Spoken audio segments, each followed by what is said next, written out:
السلام عليكم ورحمة الله تعالى وبركاته.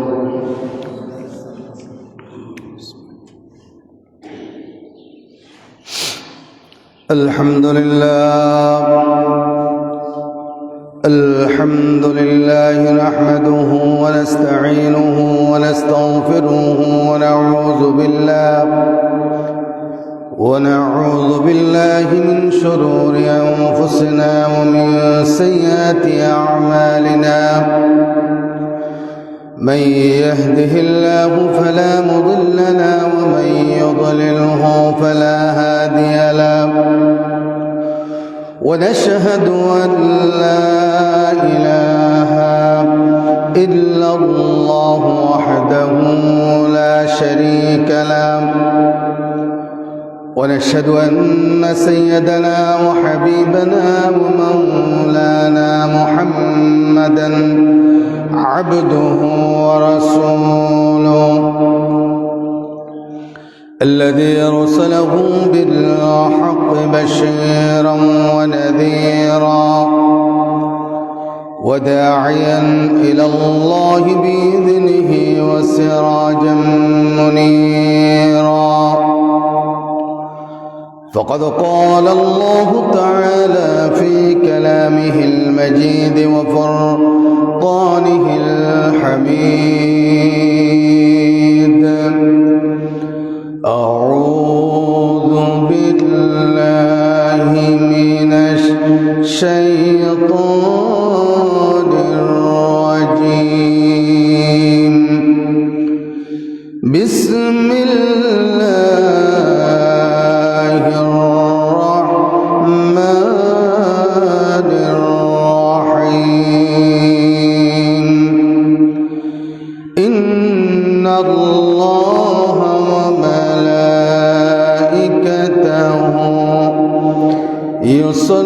يصلون على النبي يا أيها الذين آمنوا صلوا عليه وسلموا تسليما. اللهم صل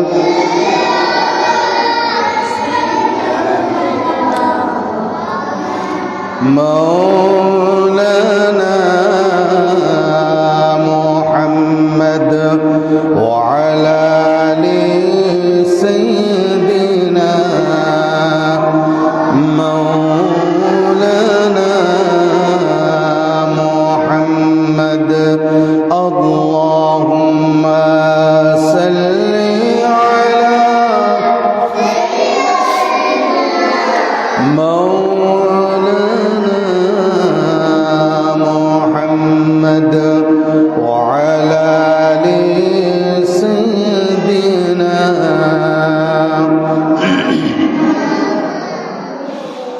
بلغ العلا بكماله كشف الدجى بجماله. حسنت جميع خصاله. صلوا عليه وآله. يا صاحب الجمال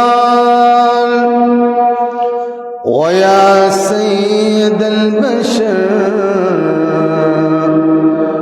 من وجهك المنير لقد نور القمر. بلغ العلا بكماله كشف الدجى بجماله. حسنت جميع خصاله. صلوا عليه وآله. لا يمكن الثناء كما كان حقه بعد از خدا بزرگ توی قصہ مختصر. بلغ العلا بكماله كشف الدجى بجماله حسنت جميع خصاله صلوا عليه وآله الحمد لله ثم الحمد لله আল্লাহ রব্বুল ইজ্জত ওয়াল জালালের আরশান দরবারে লাখ কোটি শুকর আর সুজুদ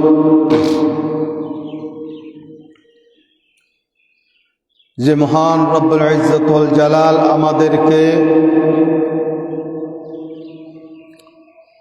মাহে রজবুল মুরজ্জম মাসের তৃতীয় জুমায় দুনিয়াবি সমস্ত জামালা থেকে মুক্ত করে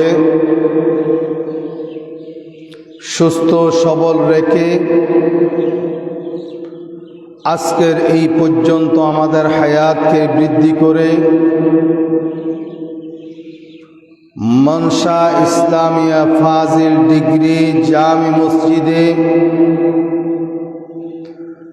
জুমার নামাজ আদায় করার জন্য আসার তৌফিক দিয়েছেন সেই মহান মুনিবের দরবারে আমরা কালিমাতুশ শুকর আদায় করি দিল থেকে মহব্বতের সাথে উঁচা আওয়াজে সকলে বলি আলহামদুলিল্লাহ।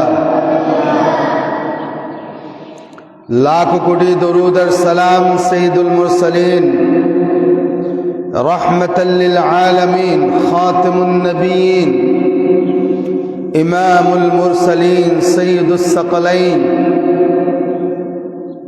রাসূল আকরাম হাবিব কিবরিয়া আশরাফুল আম্বিয়া ইমামুল আম্বিয়া নবী মুহাম্মদুর রাসূলুল্লাহ সাল্লাল্লাহু আলাইহি ওয়াসাল্লামের উপর। সম্মানিত হাজিরিন, আজকে জুমার যেই বিষয়বস্তু টপিক সেটা হলো মেরাজুন নবী সাল্লাল্লাহু আলাইহি ওয়াসাল্লাম।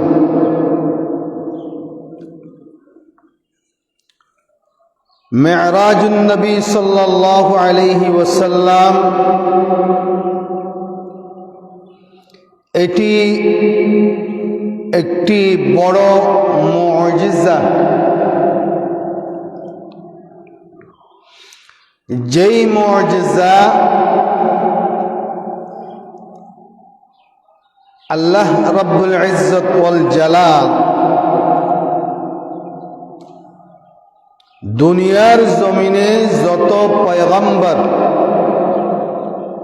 যত নবী রসুল প্রেরণ করেছেন এই মুজিজাটি কাউকে দেয়নি, একমাত্র শুধুমাত্র কেবলমাত্র দিয়েছেন আমাদের নবী মুহাম্মদুর রাসূলুল্লাহ সাল্লাল্লাহু আলাইহি ওয়াসাল্লাম।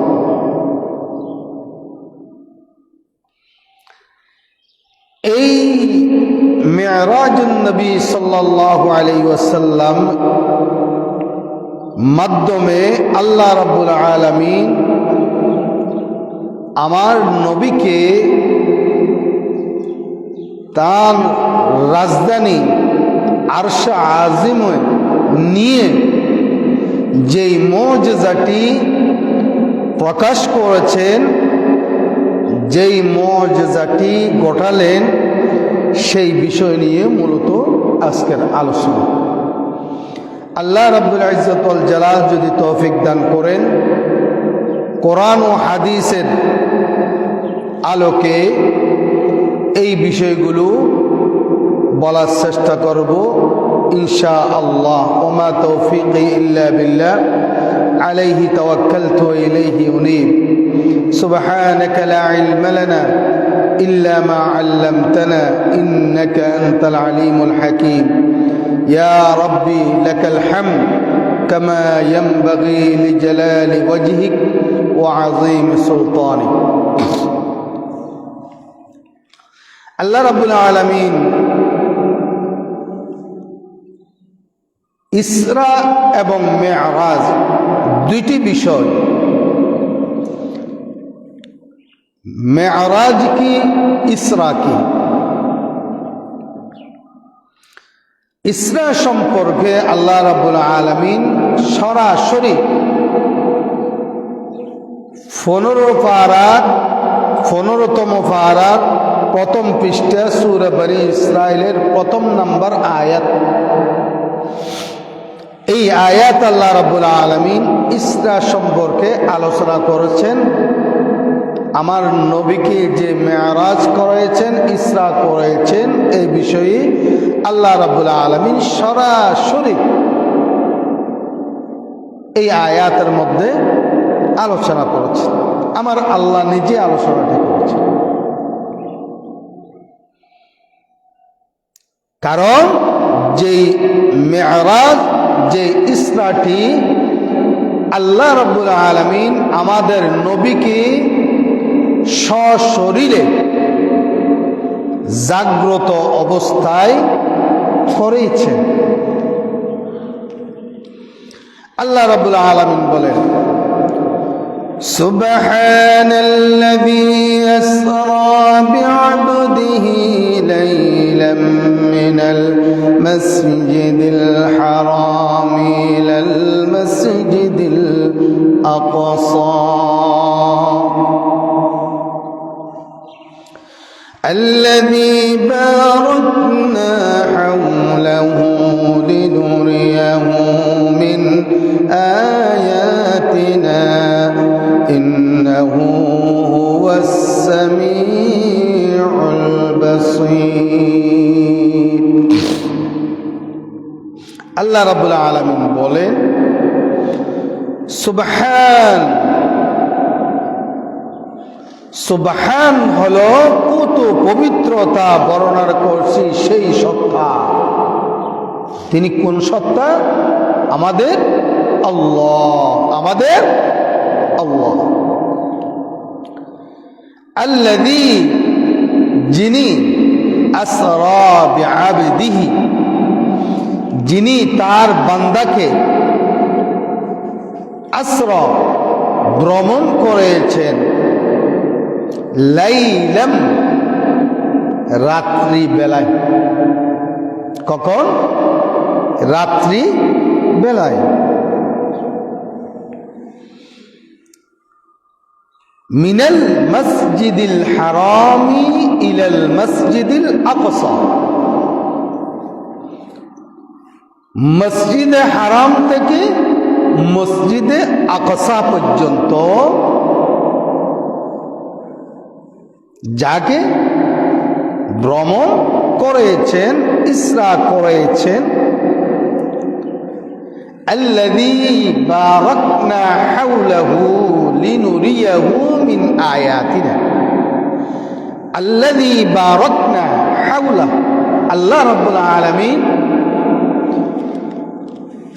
যেই বাইতুল মুকাদ্দাসের চারপাশে, চতুর্পাশে, আশেপাশে আল্লাহ রাব্বুল আলামিন বরকতময় করে দিয়েছেন। আল্লাযী বারাকনা হাওলাহু, বরকতময় করে দিয়েছেন, পরিপূর্ণ করে দিয়েছেন আমার নবীকে। কেন? আমার নবীকে ভ্রমণ করেছেন, ওই রাতেই মসজিদে আকসায় নিবেন, সেই জন্য আল্লাহ রাব্বুল আলামিন কি করে দিয়েছেন? মসজিদে আকসার চতুর্দিকে, চতুর্পাশে বরকতময় করে দিয়েছেন, পরিপূর্ণ করে দিয়েছেন। লিনুরিয়াহু মিন আয়াতিনা, কারণ আমি আমার নবীকে আমার নিদর্শনাবলী দেখানোর জন্য রাতের বেলায় ভ্রমণ করেছি। লিনুরিয়াহু মিন আয়াতিনা, আমার নিদর্শনাবলী। ইন্নাহু হুয়াস সামিউল বাসীর, নিশ্চয় তিনি সব শুনেন এবং সব কিছু দেখেন। এই আয়াতের মাধ্যমে ইসরা এটা পরিপূর্ণতা পেয়েছেন, আল্লাহ রাব্বুল আলামিন পরিপূর্ণতা দিয়েছেন। আজকে আমি এই বড় মুজিজাটিকে 8টি পয়েন্টের মাধ্যমে আমরা জানার চেষ্টা করব। 1 নম্বর পয়েন্ট হলো ইসরা ও মেরাজ কি, ইসরা এবং মেরাজ কি। 2 নম্বর পয়েন্ট ইসরা এবং মেরাজের পূর্বে আমার নবীজির অবস্থা সম্পর্কে আমরা জানব, কেমন ছিল আমার নবীর অবস্থা। মেরাজের ঘটনাটি আমরা বিশুদ্ধ বর্ণনা থেকে জানার চেষ্টা করব। 4 নম্বর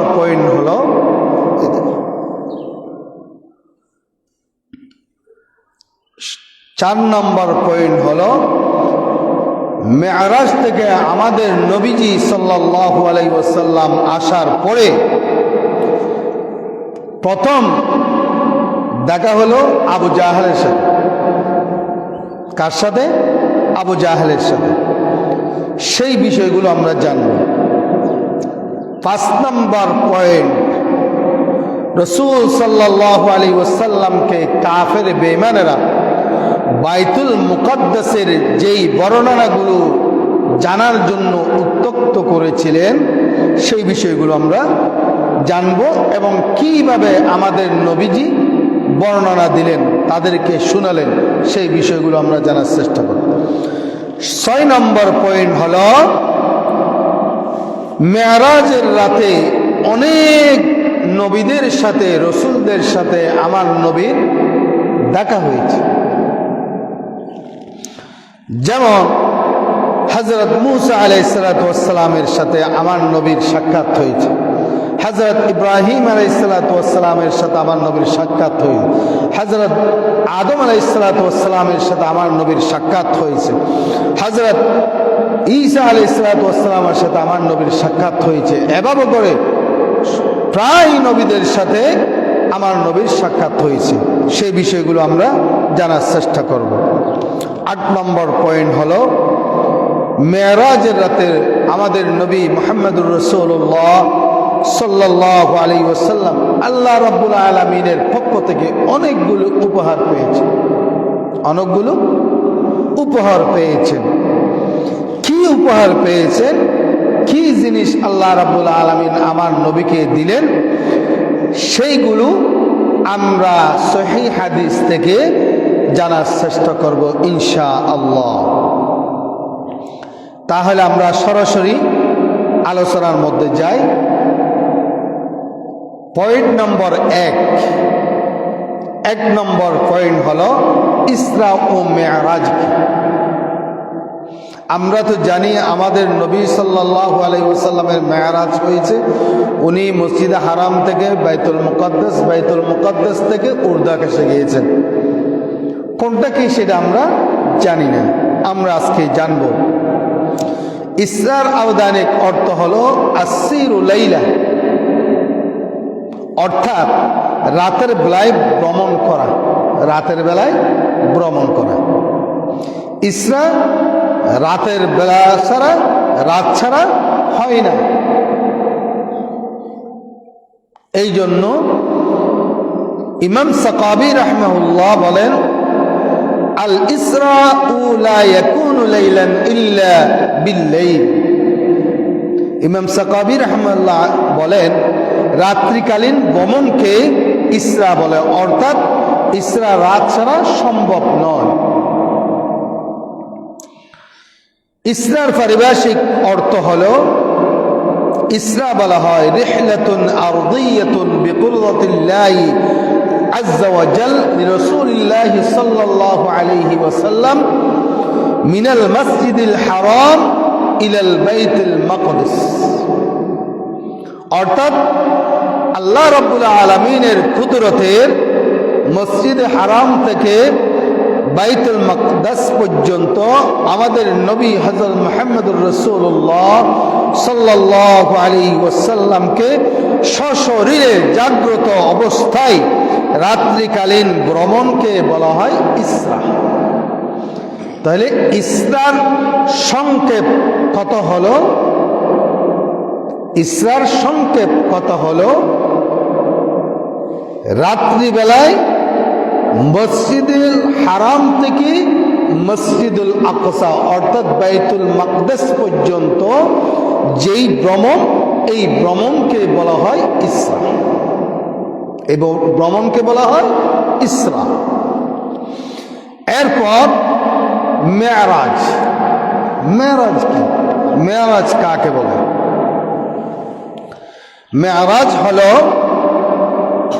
রিহলাতুন সামাউইয়াতুন তাম্মাত বিকুদরাতিল্লাহি আযজা ওয়া জাল লিরাসূলিল্লাহি সাল্লাল্লাহু আলাইহি ওয়াসাল্লাম মিন বাইতিল মাকদাসি ইলাস সামাওয়াতিল উলা সুম্মা ইলা সিদরাতিল মুনতাহা সুম্মা লিকাইল্লাহি আযজা ওয়া জাল সুবহানাহু ওয়া তাআলা। অর্থাৎ মেরাজ বলা হয় বাইতুল মুকদ্দাস থেকে উর্দু আসমান, উর্দু জগতে আসমান থেকে সিদরাতুল মুনতাহা, সিদরাতুল মুনতাহা থেকে এক পর্যায়ে আল্লাহ রাব্বুল আলামিন পর্যন্ত অর্থাৎ আরশ কুরসি পর্যন্ত আমার আল্লাহ রাব্বুল আলামিনের সাথে সরাসরি আমার নবী গিয়ে দেখা করে কথা বলেছেন। এইটাকে বলা হয় মেরাজ। এটাকে বলা হয় কি? মেরাজ। তাইলে ইসরা এক জিনিস, মেরাজ আরেক জিনিস। তাহলে আমরা জানলাম ইসরা বলা হয় মসজিদুল হারাম থেকে বাইতুল মাকদাস পর্যন্ত এই ভ্রমণটিকে রাত্রিবেলায়, এটাকে বলা হয় ইসরা।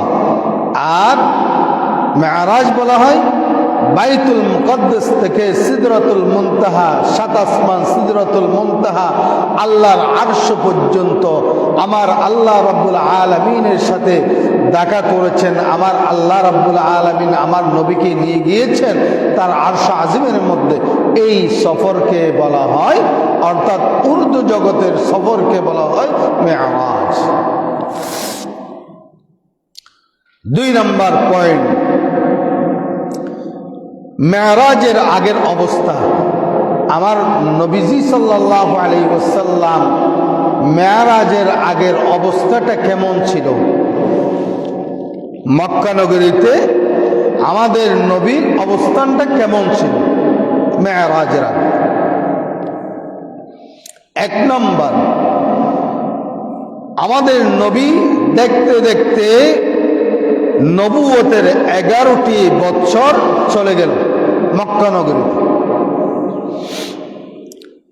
এই 11 বছর মক্কায় দ্বীনের দাওয়াত দিতে গিয়ে, কালিমার দাওয়াত দিতে গিয়ে, ইসলামের দাওয়াত দিতে গিয়ে, এক আল্লাহর একত্ববাদের দাওয়াত দিতে গিয়ে,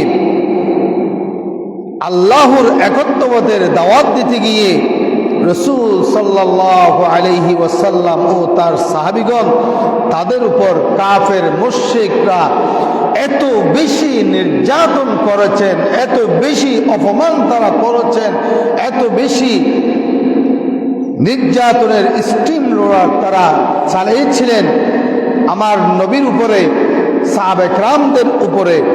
সুখ কি জিনিস, শান্তি কি জিনিস, সেটা তারা মক্কা নগরীতে 11টি বছর দেখতে পায় নাই।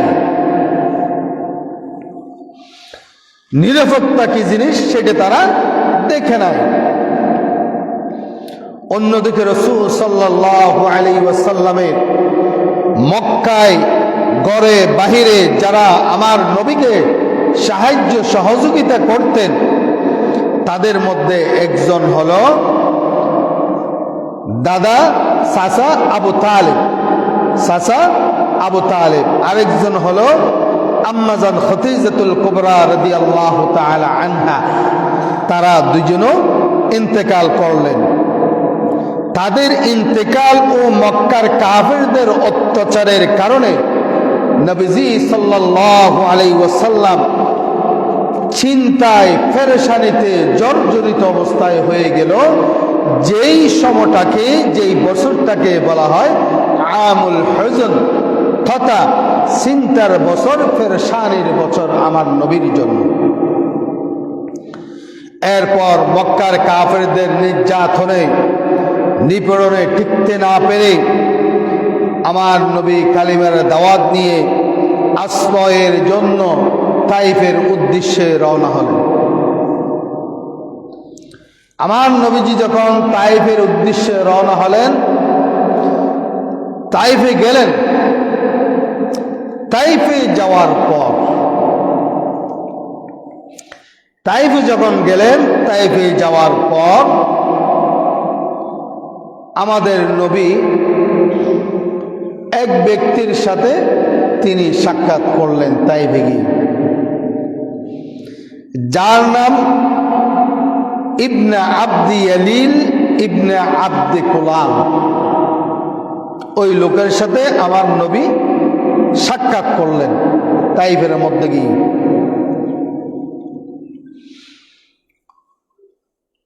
তাইফে যাওয়ার পর তাইফবাসীরা আমার নবীকে আশ্রয় না দিয়ে আমার নবীর উপর প্রচুর পরিমাণ নির্যাতন তারা আমার নবীর উপর করেছেন, যেটা ভাষায় প্রকাশ করা সম্ভব নয়। এই জন্য বুখারী শরীফের 3231 নম্বর হাদিসের মধ্যে বর্ণনায় এসেছেন, এই হাদিসের বর্ণনায় এসেছেন যে একদিন আম্মাজান আয়েশা রাদিয়াল্লাহু তাআলা আনহা আমার নবীকে জিজ্ঞেস করলেন, প্রশ্ন করলেন,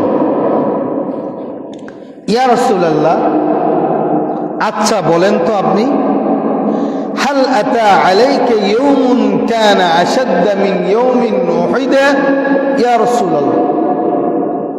ওগো আল্লাহর রাসূল, আম্মাজান আয়েশা রাদিয়াল্লাহু তাআলা আনহা বলেন, ওগো আল্লাহর রাসূল, আপনার কাছে আমি একটা কথা জিজ্ঞেস করতে চাই, আপনার কাছে আমি একটা কথা জানতে চাই।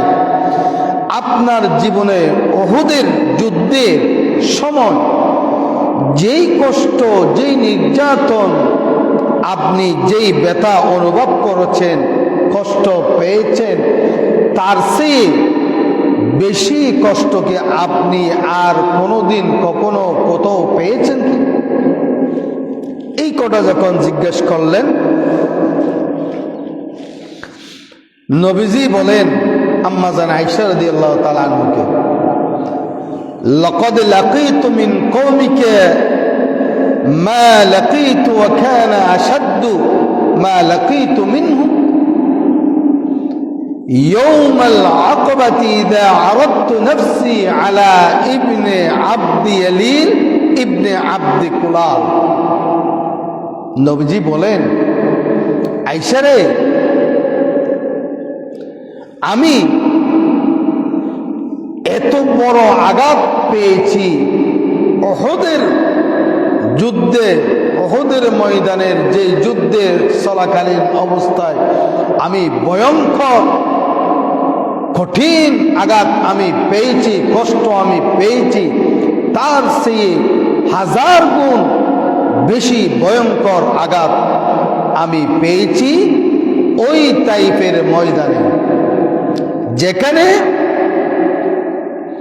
আমি তাইফে যখন গেলাম, তাইফবাসীদের কাছে যখন গেলাম, ইবনে আব্দি ইয়ালিল ইবনে আব্দি কুলালের নিকট যখন আমি গেলাম, আমি তাদের পক্ষ থেকে যে আঘাত আমি পেয়েছি এটার চেয়ে আর কোনো আঘাত আমার জন্য বেশি নয়। এটাই হলো সবচেয়ে বড় আঘাত, ভয়ঙ্কর আঘাত। আল্লাহ রাসূল সাল্লাল্লাহু আলাইহি ওয়াসাল্লাম বলেন, আমি যখন তাইফে গিয়ে ইবনে আব্দি ইয়ালিল ইবনে কুলালকে কালিমার দাওয়াত দিলাম, কালিমার দাওয়াত দেওয়ার পর ইসলামের দাওয়াত দিলাম, আল্লাহ রাব্বুল আলামিনের একত্ববাদের দাওয়াত দিলাম, দাওয়াত দেওয়ার পর ফালাম ইউজিবনি ইলা মা আরাদতুহু, সেই আমার দাওয়াত গ্রহণ করে নাই। কোন বর্ণনায় এভাবে এসেছে রাসূল সাল্লাল্লাহু আলাইহি ওয়াসাল্লাম তাইফে গিয়ে প্রথমে তাদের 3 জনের সাথে 3 ভাইকে আল্লাহ রাসূল সাল্লাল্লাহু আলাইহি ওয়াসাল্লাম কালিমার দাওয়াত দিলেন। কালিমার দাওয়াত দেওয়ার পর তারা 3 ভাইয়ের মধ্যে 2 ভাই আল্লাহ রাসূল সাল্লাল্লাহু আলাইহি ওয়াসাল্লামের সাথে কথা বলেছেন, বাকি 1 ভাই তারা আমার নবীর দিকে তাকাই নয়, কথাও বলে নাই। 2 জন যারা কথা বলেছেন তারা হলেন হাবিব, একজনের নাম হাবিব, আরেকজনের নাম মাসউদ, আরেকজনের নাম ইবনে আব্দি ইয়ালিল ইবনে কুলাল। এই 3 জনের সাথে আমার নবী সাল্লাল্লাহু আলাইহি ওয়াসাল্লাম কথা বলতে যখন গেলেন, দাওয়াত দিতে যখন গেলেন, কালিমার দাওয়াত যখন তাদের 2-3 জনের কাছে নিয়ে গেলেন, তাদের 3 জনের মধ্যে 2 জন বলল, তাদের একজন আল্লাহ রাসূল সাল্লাল্লাহু আলাইহি ওয়াসাল্লামকে বললেন, আল্লাহর কি কোনো কাম ছিল না কুরাইশ বংশের মধ্যে তোমাকে নবী বানিয়ে পাঠানোর জন্য? আল্লাহর তার কোনো কাম নেই? নাউজুবিল্লাহ বলেন, নাউজুবিল্লাহ। সেই আমার নবী যখন তাকে কিসের দাওয়াত দিলেন? আল্লাহর একত্ববাদের দাওয়াত যখন দিলেন, ওই লোকটি আমার নবীকে বললেন, আল্লাহর থেকে আর কোনো কাম নেই? কুরাইশ বংশের মধ্যে তোমাকে নবী বানিয়ে পাঠানোর আর কোনো কাম ছিল না আল্লাহ, শুধু তোমাকে বানাইছিল। এরকম করে আমার নবীর সাথে তারা বাস করেছে। আরেকজন বলেছিল, তোমার সাথে কোনো কথা নাই, তোমার সাথে কোনো কথা বলবো না, তোমার সাথে কোনো কথা নাই, তুমি যে দিক থেকে আসছো সেই দিকে চলে যাও। আরেকজন নবীর দিকে তাকাই নাই, কোনো কথা বলে নাই, তারা আমার নবীর সাথে কথাও বলে নাই, আমার নবীর দিকে তাকাই নাই। এরপর তারা আমার নবীর যেই কালিমার দাওয়াত আল্লাহ রাব্বুল আলামিনের একত্ববাদের যে দাওয়াত দিয়েছিলেন, ওই দাওয়াত গ্রহণ না করে আল্লাহ রাসূল সাল্লাল্লাহু আলাইহি ওয়াসাল্লামের পিছনে তাইফবাসীরা, এই 3 জন ব্যক্তি সহ তাইফবাসীরা সবাই মিলে ছোট ছোট যুবক বাচ্চাদেরকে, ছোট বাচ্চাদেরকে আমার নবীর পিছনে তারা নিয়ে দিলেন। আমার নবীকে পাগল বললেন, নাউজুবিল্লাহ বলেন। আমার নবীকে তারা পাগল বললেন, পাগল বলে ওই যুবকদেরকে, তাইফের যুবকদেরকে, ছোট বাচ্চাদেরকে দাঁড়ানো পাথর নিয়ে তারা আমার নবীর পিছনে তারা লেলিয়ে দিলেন। আমার নবীর পিছনে তারা লেলিয়ে দেওয়ার পর ওই তাইফবাসীরা আমার নবীকে চিনল না, বুঝল না। নবীজি মক্কায় থাকতে পারলেন না। মক্কায় কাফের মুশরিকরা এত বেশি নির্যাতন আমার নবীকে করেছেন, যেই নির্যাতনের কারণে আমার নবী মক্কা নগরী ছেড়ে একটু আশ্রয়ের জন্য আল্লাহ রাব্বুল আলামিন একত্ববাদের দাওয়াত দেওয়ার জন্য, কালিমার দাওয়াত দেওয়ার জন্য তিনি তাইফে গেলেন। কিন্তু তাইফবাসীরা আমার নবীকে চিনল না, বুঝল না। তারা আমার নবীকে বুঝল না, চিনল না। আমার নবীর যেই দাওয়াত, সেই দাওয়াত তারা গ্রহণ করল না। তারা দাওয়াত গ্রহণ না করে আমার নবীর পিছনে যুবক ছেলেদেরকে লেলিয়ে দিল। লেলিয়ে দেওয়ার পর তারা দাঁড়ালো পাথর নিয়ে আমার নবীর দিকে। আমার নবীর শরীর মুবারকের মধ্যে ওই দাঁড়ালো পাথরগুলো নিক্ষেপ করতে লাগলো আমার নবীর শরীর মুবারক। এমন ভাবে তারা আমার নবীর শরীর মুবারকের উপরে ওই দাঁড়ানো পাথরগুলো নিক্ষেপ করলো। নিক্ষেপ করতে করতে এক পর্যায়ে আমার নবীর শরীর মুবারক থেকে রক্ত বের হয়ে আরম্ভ করলো, খুন বের হওয়া আরম্ভ করলো। এত বেশি রক্ত আর বের হলো, এত বেশি খুন আমার নবীর শরীর মুবারক থেকে বের হয়ে গেল। শরীর থেকে খুন বের হয়ে হয়ে আমার নবীর যে পা মুবারক, ওই পা মুবারকের উপর যে জুতা মুবারক আমার নবীজি পড়েছেন, ওই জুতা মুবারকের মধ্যে গিয়ে ওই রক্তগুলো জমাট হয়ে গেল।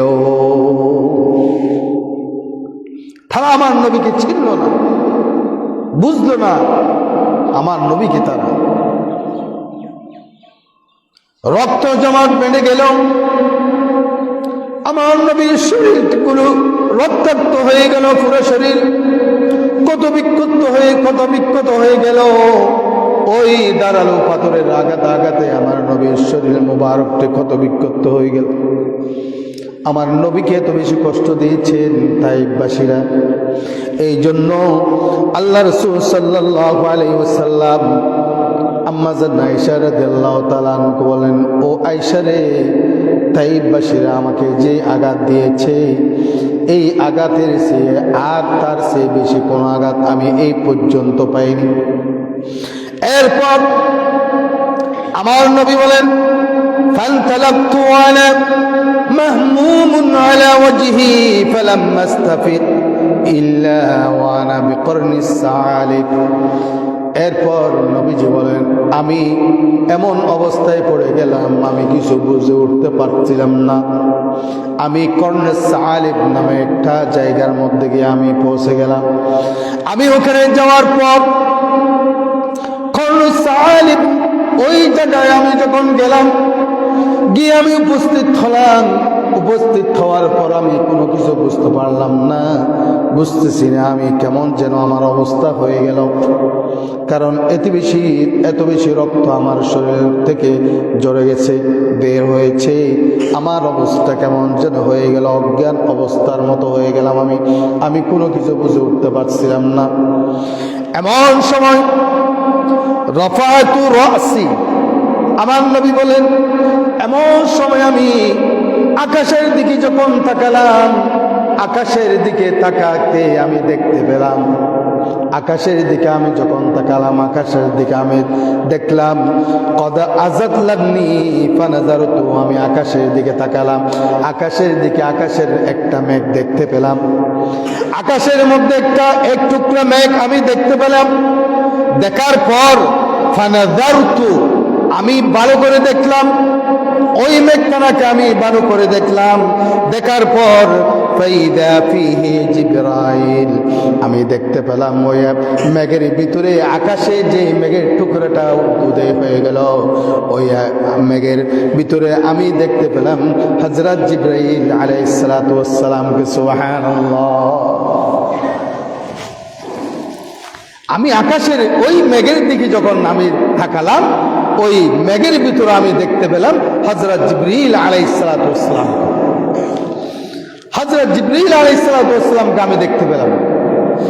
এরপর আল্লাহ রাব্বুল আলামিন, আল্লাহ রাসূল সাল্লাল্লাহু আলাইহি ওয়াসাল্লাম বলেন, জিবরিল আমিন আমাকে ডাক দিয়ে বলেন, ইয়া রাসূলুল্লাহ সাল্লাল্লাহু আলাইহি ওয়াসাল্লাম, ইন্নাল্লাহ ক্বাদ সামিআ কওলা কওমিকা লাকা ওয়া মা রুদ্দু আলাইকা ওয়া ক্বাদ বা'আসা ইলাইকা মালাকাল জিবালা লিতা'মুরাহু বিমা শি'তা ফীহিম।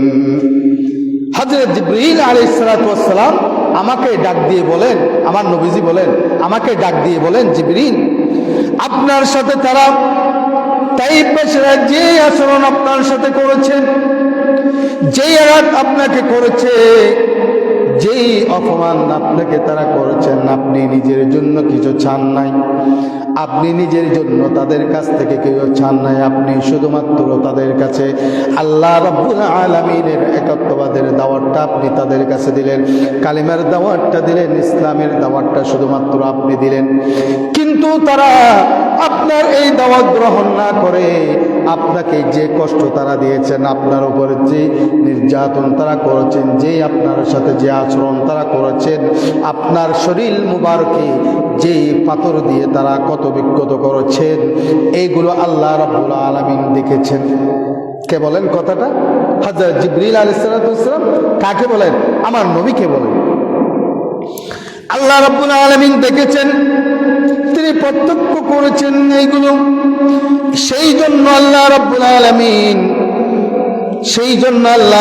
আলামিন দেখলেন, শুনলেন, শোনার পর, দেখার পর আল্লাহ রাব্বুল আলামিন আমাকে পাঠালেন এবং ওই পাহাড়ের যে ফেরেশতাগুলো আছে, পাহাড়ের ওই ফেরেশতাদেরকে আল্লাহ রাব্বুল আলামিন আদেশ করলেন, পাহাড়ের ফেরেশতাদেরকে আল্লাহ রাব্বুল আলামিন আদেশ করলেন।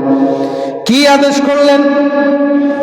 পাহাড়ের ফেরেশতারা বললেন, ফানাদানি মালাকুল জিবালি ফাসাল্লামা আলাইয়া সুম্মা ক্বাল ইয়া মুহাম্মদ ফাকাল যালিকা মা শি'তা ফী।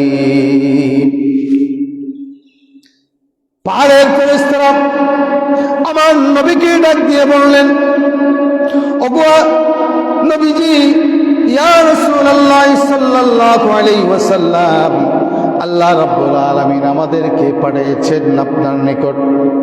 আপনার কাছে আমরা পারমিশন চাই, অনুমতি চাই, আপনার কাছ থেকে আমরা অনুমতি চাই। আপনি যে হুকুম করবেন আমরা তা করব। আপনি তাদের ব্যাপারে, ওই তাইফবাসীদের ব্যাপারে আমাদেরকে হুকুম করুন, আমাদেরকে অর্ডার করুন। আপনি যেই অর্ডার করবেন, যেই পারমিশন আমাদেরকে দিবেন, যেই অনুমতি দিবেন, যেই হুকুম করবেন, ওই হুকুম আমরা এটা করব, আদায় করব। আপনি আমাদেরকে হুকুম করেন। ইন শি'তা আন উতবাকা আলাইহিমুল আখবাশাইন,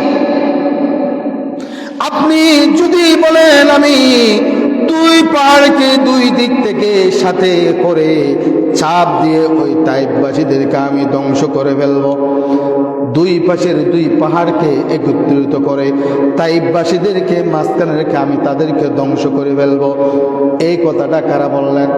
ওই পাহাড়ের ফেরেশতারা। কাকে বললেন? আমার নবীকে। আপনি শুধু হুকুম করেন আমাদেরকে।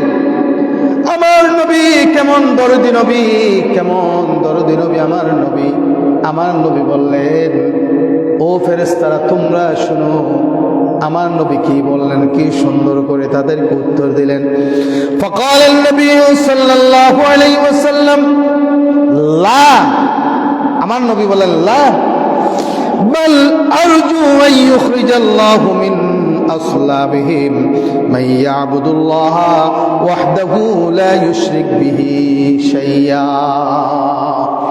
আরে আমার নবীকে এত কষ্ট দেওয়ার পর, এত নির্যাতন করার পরও আমার নবী বললেন লা, না না। কাদেরকে বললেন? ফেরেশতাদেরকে বললেন, পাহাড়ের ফেরেশতাদেরকে বললেন, আমি চাই না তোমরা তাদেরকে পাহাড়ের চাপা দিয়ে ধ্বংস করে দাও। এটা আমি চাই না, এটা আমি কখনো চাই না, চাইব না। এটা আমার পক্ষে সম্ভব না। কেন? তারা যদি ধ্বংস হয়ে যায় তাদের সন্তানরা দুনিয়াতে আসতে পারবে না। আজকে তারা আমার উপর অত্যাচার করেছে, নির্যাতন করেছে, আমাকে পাথর নিক্ষেপ করেছে, কিন্তু তাদেরকে যদি ধ্বংস করে দেওয়া হয় তাদের সন্তানগুলো আর আসতে পারবে না দুনিয়ার জমিনে। তারা যদি তাইফবাসীরা যদি ধ্বংস হয়ে যায় তাহলে তাদের সন্তানগুলো দুনিয়ার মধ্যে জন্ম নিতে পারবে না, তাদের ধ্বংস করা যাবে না। আমি আশাবাদী। আল্লাহ রাসূল সাল্লাল্লাহু আলাইহি ওয়াসাল্লাম বললেন, আমি যে আশাবাদী, আমি এই আশা করি তাদের ওরস থেকে এমন এমন সন্তান আসবে, এমন এমন তাদের ওরস থেকে সন্তান জন্মগ্রহণ করবে যারা আমার দাওয়াত গ্রহণ করে এক আল্লাহর একত্ববাদের উপর তারা ঈমান আনবেন। সুবহানাল্লাহ। তারা এমন এমন তাদের ঔরস থেকে, তাদের গোত্র থেকে এমন এমন সন্তানরা জন্মগ্রহণ করবে যারা দুনিয়ার জমিনে আসার পর আমি আল্লাহর একত্ববাদের উপর, আমার আল্লাহর একত্ববাদের উপর তারা পরিপূর্ণ তার সাথে ঈমান আনবে।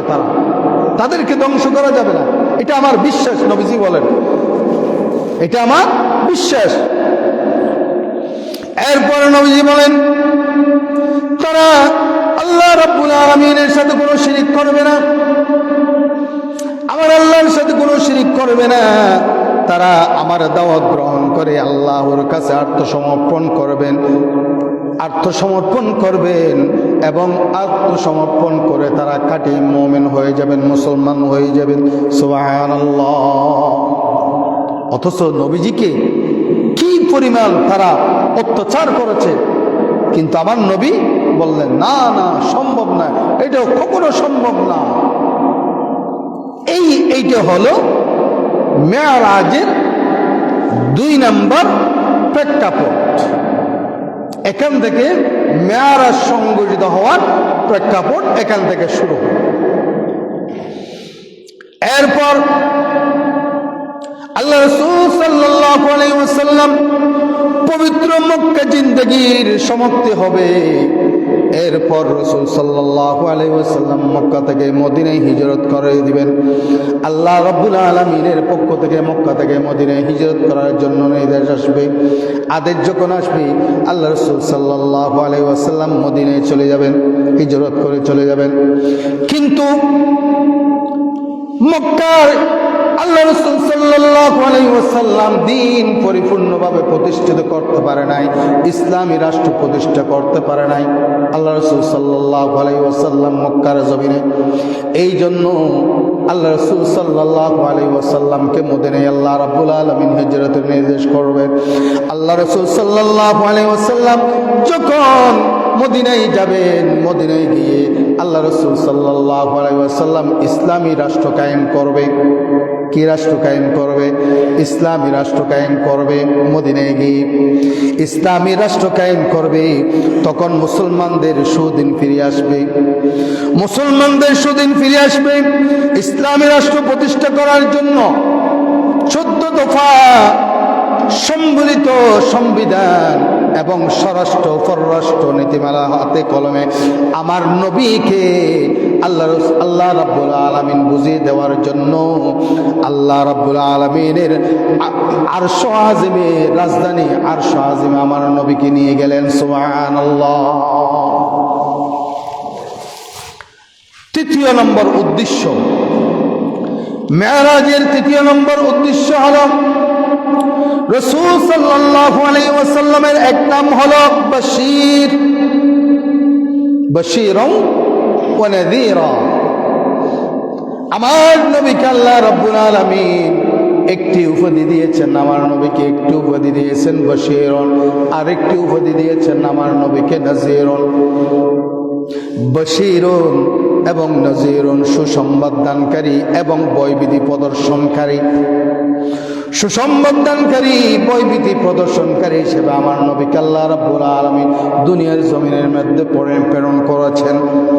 এই জন্য আল্লাহ রাসূল সাল্লাল্লাহু আলাইহি ওয়াসাল্লামকে মানবে, তাদের স্থান হলো জান্নাতে। আর যারা আমার নবীকে মানবে না, আমার নবীর কথা শুনবে না, আমার নবীর উপর ঈমান আনবে না, আমার নবীর রিসালাত মানবে না, তাদের জায়গা হবে জাহান্নাম। তাদের জায়গা কোথায় হবে? জাহান্নাম। তাদের জায়গা হবে জাহান্নামে। আমার নবীকে যারা মানবে তাদের স্থান হলো জান্নাতে, যারা আমার নবীকে মানবে না তাদের স্থান হলো জাহান্নামের ভিতরে। এই জন্য আল্লাহ রাব্বুল আলামিন আমার নবীকে বশীর এবং নজির দিয়ে আমার নবীকে পাঠিয়েছেন, সুসংবাদ দানকারী এবং ভয়ভীতি প্রদর্শনকারী হিসেবে আমার নবীকে আল্লাহ রাব্বুল আলামিন দুনিয়ার জমিনে প্রেরণ করেছেন।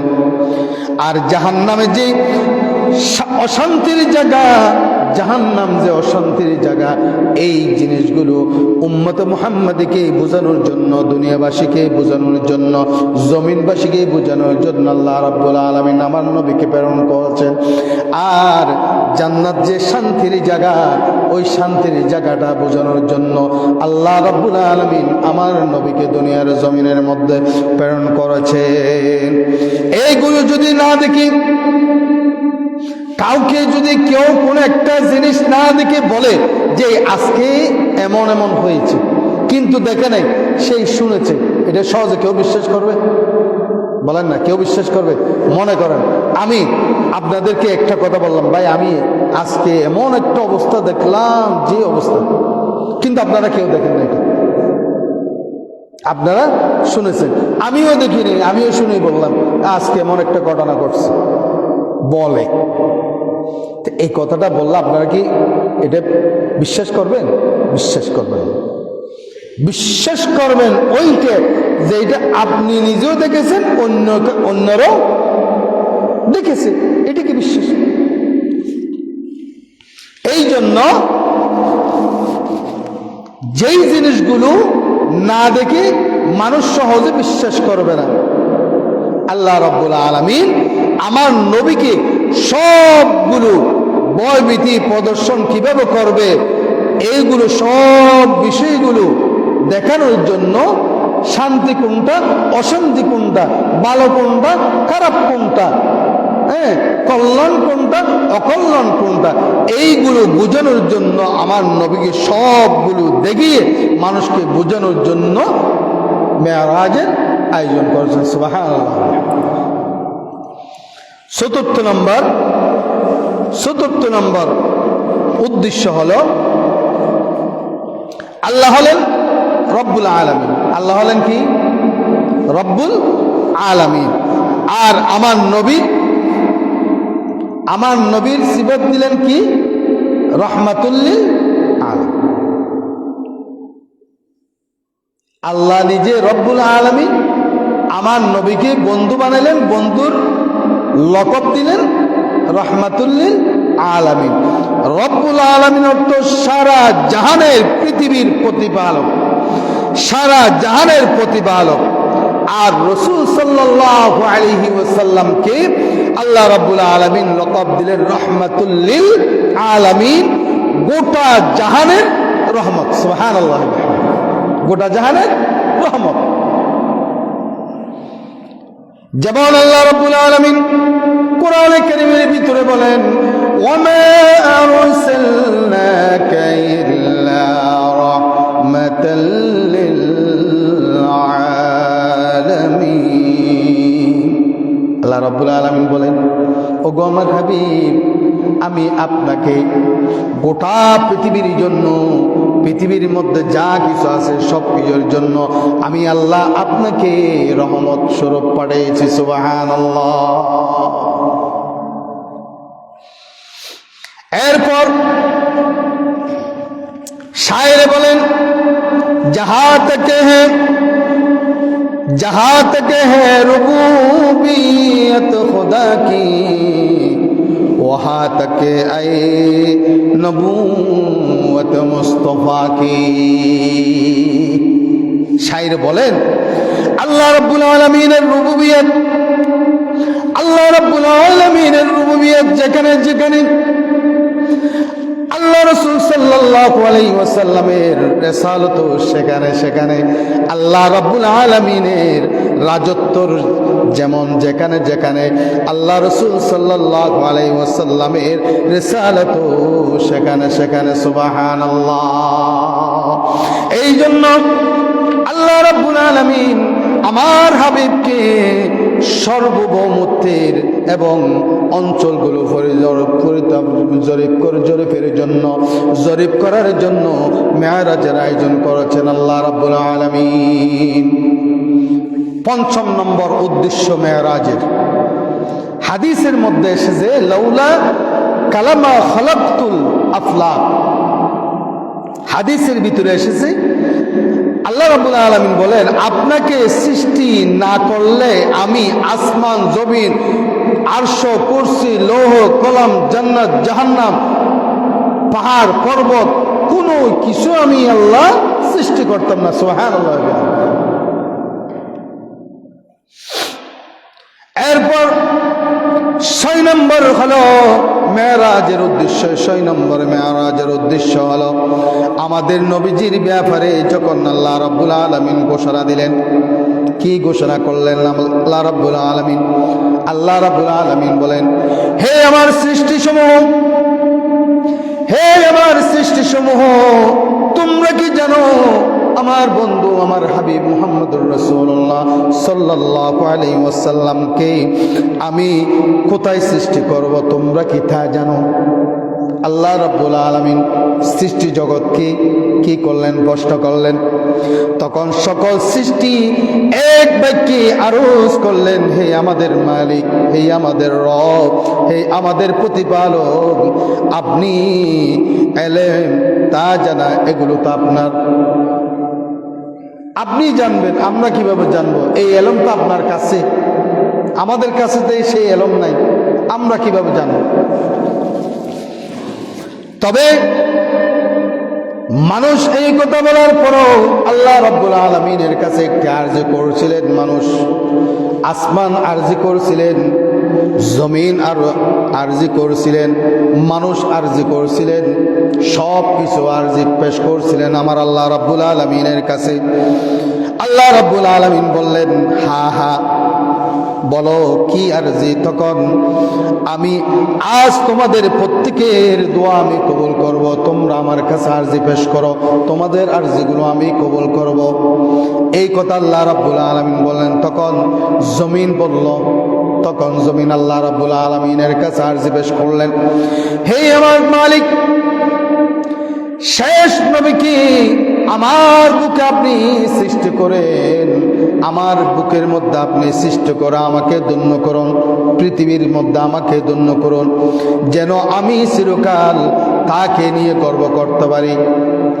জমিন আল্লাহ রাব্বুল আলামিনের কাছে আরজি করল, এটা আমাদেরকে দান করুন যেন আমি ধন্য হতে পারি।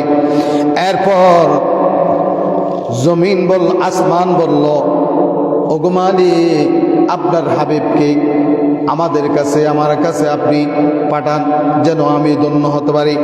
এভাবে করে করে দিন রাত, চাঁদ চন্দ্র সূর্য সব কিছু, জান্নাত সব কিছু আল্লাহ রাব্বুল আলামিনের কাছে আরজি পেশ করলেন আমার নবীর ব্যাপারে।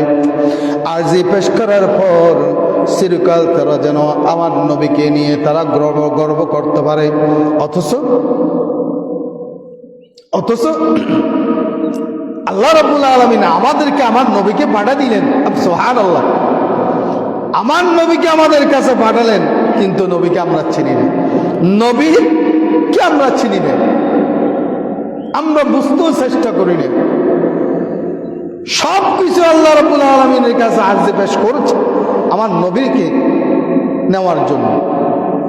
আর আল্লাহ রাব্বুল আলামিন আমাদেরকে দিয়ে দিলেন কত বড় নিয়ামত, সুবহানাল্লাহ। আর আমরা নবীকে চিনি না।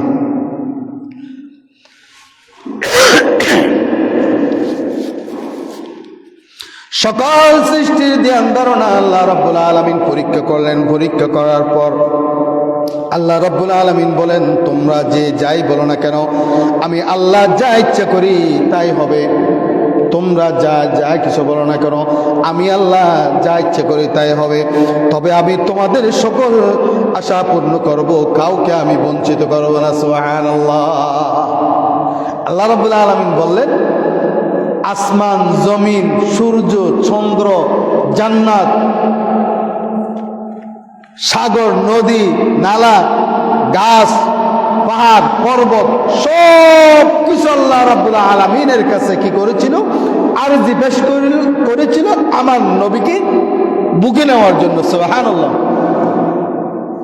আল্লাহ রাব্বুল আলামিন বলেন, আমি তোমাদের কাউকে মাহরুম করব না। দেখেন, দেখে গেল আমাদের নবী দুনিয়ায় আগমন করেছেন। সুবহানাল্লাহ। দুনিয়ার জমিনে আমাদের নবীকে আগমন করালেন। আগমন করার পরে এরপর বলেন তো, আমার নবীর আগমন হয়েছে রাতের শেষ ভাগ, দিনের শুরু ভাগ, রাতের শেষ ভাগ, দিনের শুরু ভাগ, এবং রাত এবং দিনকে আল্লাহ রাব্বুল আলামিন রাজি খুশি করে ফেললেন। সুবহানাল্লাহ। এবার আছে কারা? চন্দ্র, সূর্য, জান্নাত, জাহান্নাম, আরশ, কুরসি, সিদরাতুল মুনতাহা, এগুলো এখন বাকি আছে আমার নবী। এই জন্য আল্লাহ রাব্বুল আলামিন আমার নবীকে মেরাজের মতো একটা মুজিজা ঘটিয়ে আমার নবীকে আল্লাহ রাব্বুল আলামিন উর্দু জগতে নিয়ে গেলেন। উর্দু জগতে নিয়ে যাওয়ার পর আসমান জমিন সব কিছু আমার নবীর মাধ্যমে সাইর করলেন। জান্নাত জাহান্নাম গুলো আমার নবী প্রদর্শন করলেন। আমার নবী ঘুরে আসলেন, বেহেশতে গেলেন, আরশে গেলেন, কুরসি গেলেন, সিদরাতুল মুনতাহা গেলেন।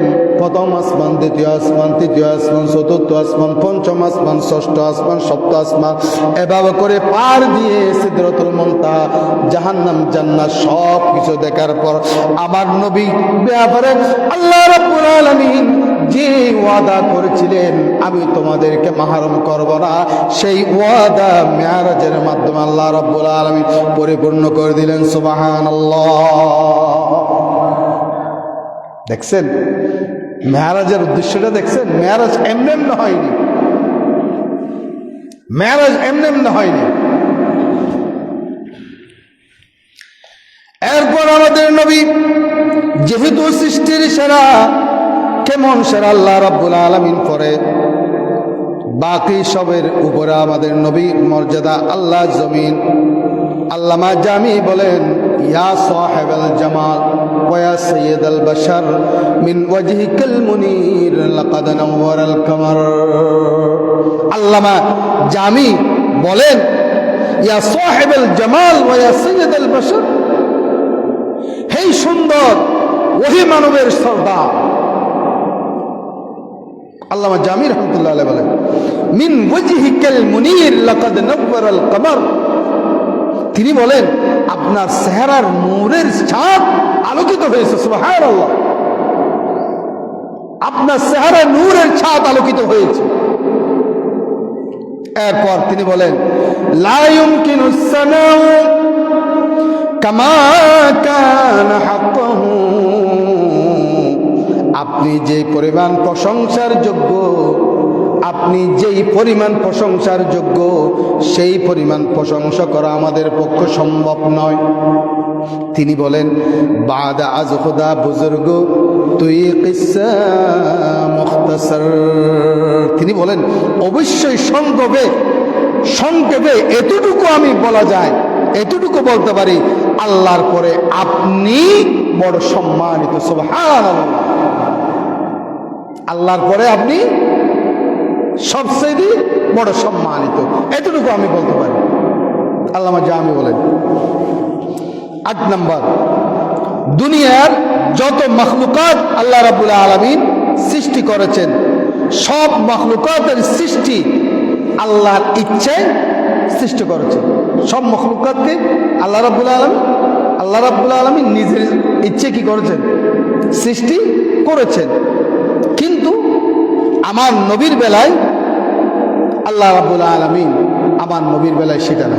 আমার নবীর বেলায় আমার নবী যেমন চেয়েছে, আমার নবী যেমন চেয়েছে তেমন আল্লাহ রাব্বুল আলামিন সৃষ্টি করে। সুবহানাল্লাহ।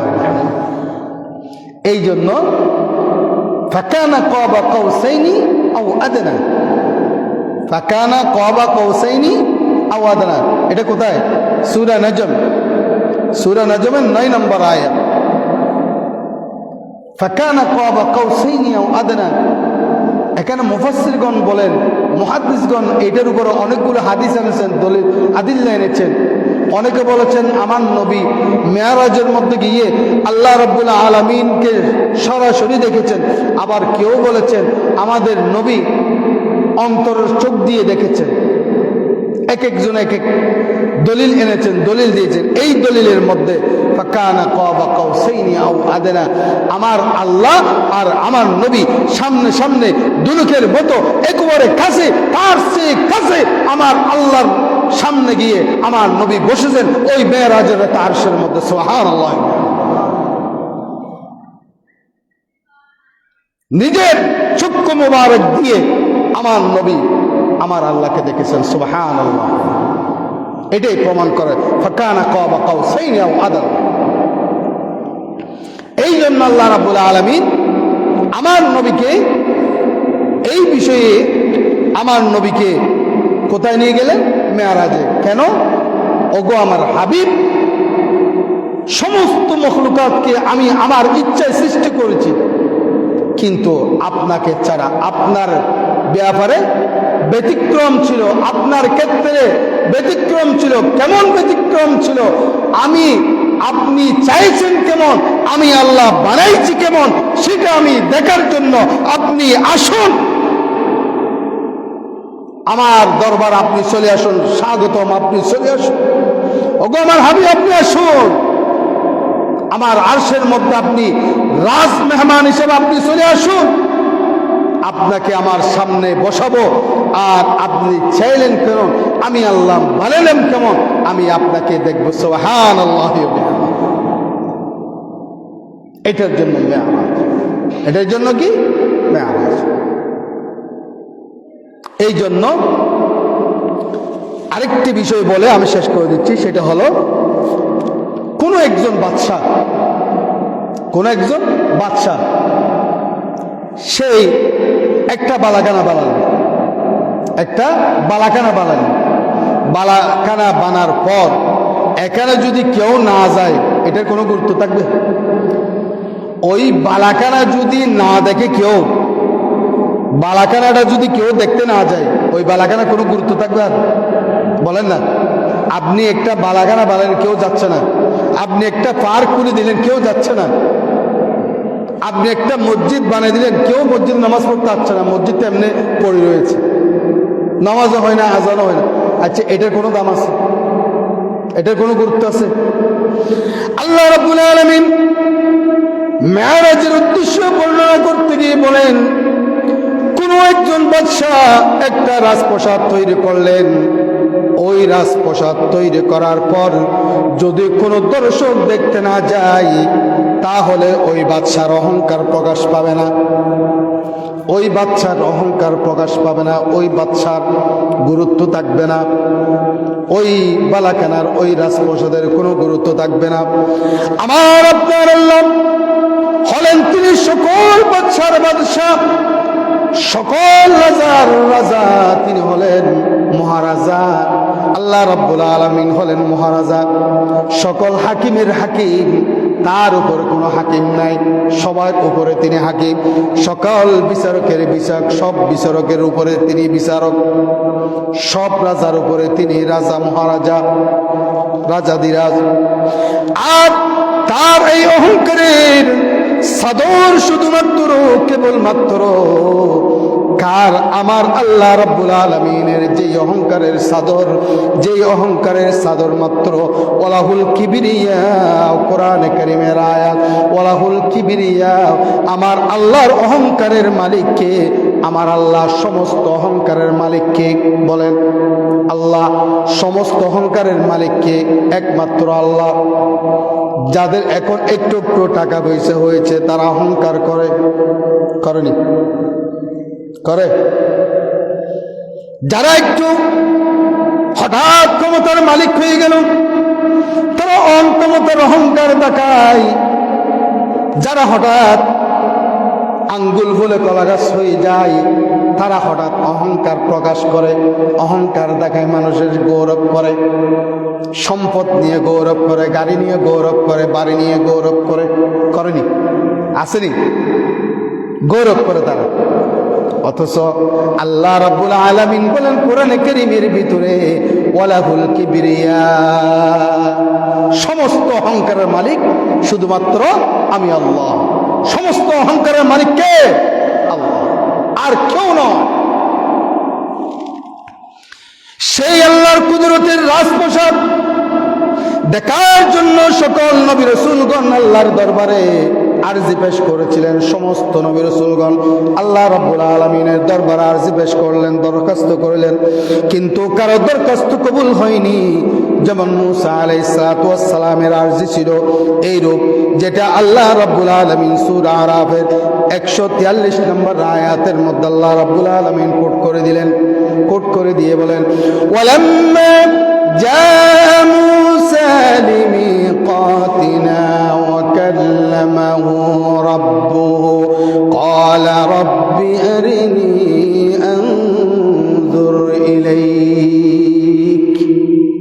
আল্লাহ রাব্বুল আলামিন বলেন, মূসা আলাইহিস সালাম যখন আমি আল্লাহ রাব্বুল আলামিনের নির্ধারিত সময়ে এসে তুর পাহাড়ে হাজির হলেন, হযরত মূসা আলাইহিস সালাম আল্লাহর সাথে কথা বলবেন, তুর পাহাড়ে যাবেন। তুর পাহাড়ে যখন আল্লাহ রাব্বুল আলামিন নির্ধারিত যে সময় আল্লাহ রাব্বুল আলামিন হযরত মূসা আলাইহিস সালামকে দিয়েছেন, ওই মূসা আলাইহিস সালাম ওই সময়ের মধ্যে তুর পাহাড়ের মধ্যে গেলেন। তুর পাহাড়ে যাওয়ার পর তার সাথে তার প্রতিপালকের সাথে কথা বলবেন। এরপর মূসা আলাইহিস সালাতু ওয়াস সালাম আল্লাহ রাব্বুল আলামিনকে বললেন, ক্বালা, ওগো আমার রব, রব্বি, ওগো আমার রব, আরনি আনজুরু ইলাইক, হে আমার পরওয়ারদিগার, হে আমার মালিক, হে আমার প্রভু, আপনি আমাকে দেখা দিন, আপনি আমাকে দেখা দিন, আপনি আমাকে একটু দেখা দিন না, আমি তো দেখতেছি না আপনাকে। আপনি আমাকে তুর পাহাড়ে আসতে বলছেন, আমি তুর পাহাড়ে এসেছি, কিন্তু আপনাকে তো দেখি না, আমি, আমাকে একটু দেখে দিন না। ক্বালা রাব্বি আরনি আনজুরু ইলাইক, আপনি একটু আমাকে দেখা দিন। হযরত মূসা আলাইহিস সালাতু ওয়াস সালাম যখন এই কথা বললেন, আমি আপনাকে দেখতে চাই, আপনি আমাকে দেখা দিন। মূসা আলাইহিস সালাতু ওয়াস সালাম যখন এই কথা বললেন, আল্লাহ রাব্বুল আলামিন সাথে সাথে বললেন, ক্বালা লান তারানি, হে মূসা, তুমি আমাকে কিছুতেই দেখতে পাবা না, তুমি আমাকে কিছুতেই দেখতে পাবা না।